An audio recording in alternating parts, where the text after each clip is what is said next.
بسم الله الحمد لله والصلاة والسلام على أشرف الأنبياء وإمام المرسلين أما بعد. يا دتشيسا رمضان الحياة مع الله جروتي جرينك ربي ولين تعسف الرجاء رجمان قويتا صلوات ربي وسلام عليه حديث نسائين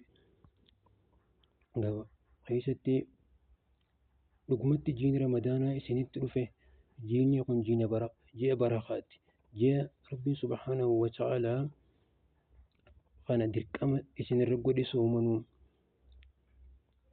إذا قيستي بلبلي جنتاهم بنمتي إذا قيستي بلبلي بداني شفمتي إذا قيستي فنجلان شياطينا نيدما ربي سبحانه وتعالى إذا قيس خاي هل كان توكتي كان جاء وما تكجعلتو إذا قيس خاي لقمت نمني تولتو خيري رمضان قيس جرتو هونجي فمي لقمت إني هونجي فما خسارة ما جينا بينك صلوات ربي والسلام عليه. بسم الله الرحمن الرحيم. رمضان is a gift from Allah. رمضان كنا رب الرا نماف كنمتو. In it we shift our focus from the material world of spiritual, detaching from the world and start to the hereafter and disconnecting from the noise of the world and connecting to our creators. رمضان يجون إسا قيستي قد يفنى خين جيجي رجي جاللا ميشا جرو دنيا تنا إرّا يوقان لبوتين دنيا تنا إرّا إتين خنّي تين مرّجي إيجانا أمو لبوتين آخرت إتين هينو أكس مماس رمضان نجيا جيب أمسا دنيا تنا إرّا إتين أوف كنّي قم خالق نؤمي إتين هريرو إساولين إتي نوجي رمضان.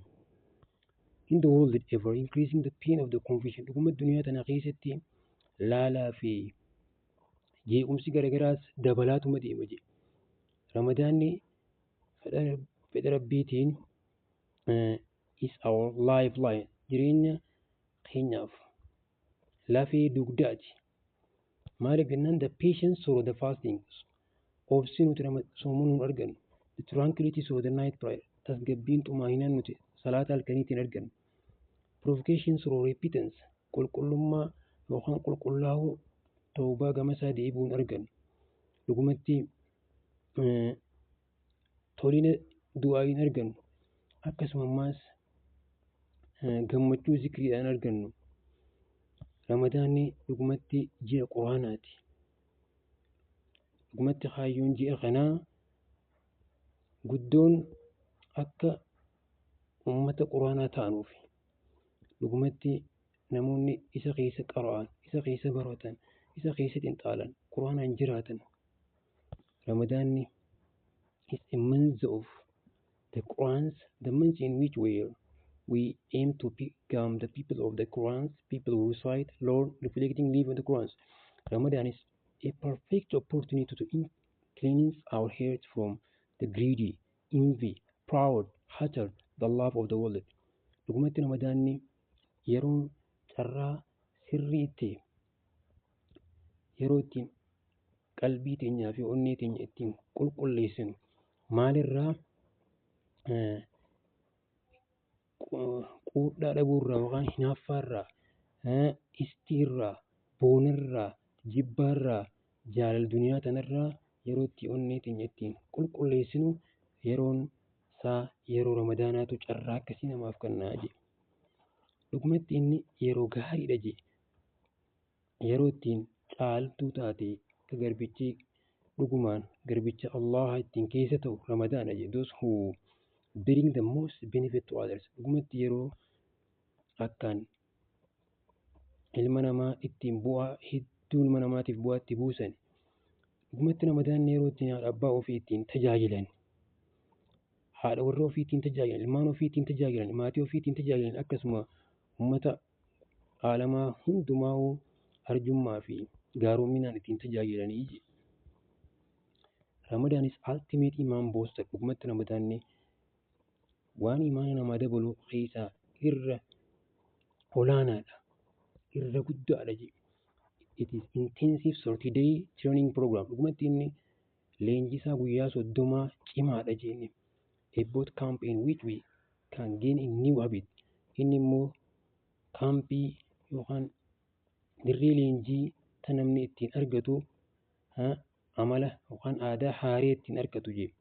Ramadaanni isa keessatti amala badaa hunda ittiin gatan ittiin dhiisan. Ramadaanni dhugumatti isa jireenya ofii isa keessatti ittiin jijjiirratan. Dhugumatti Ramadaan is the month of Allah's special care. Dhugumatti Ramadaanni ji'a Rabbiin gabroota isaatiif akka rahmata godhu, ji'a jaalalaati, ji'a araaramaati, ji'a arjummaati.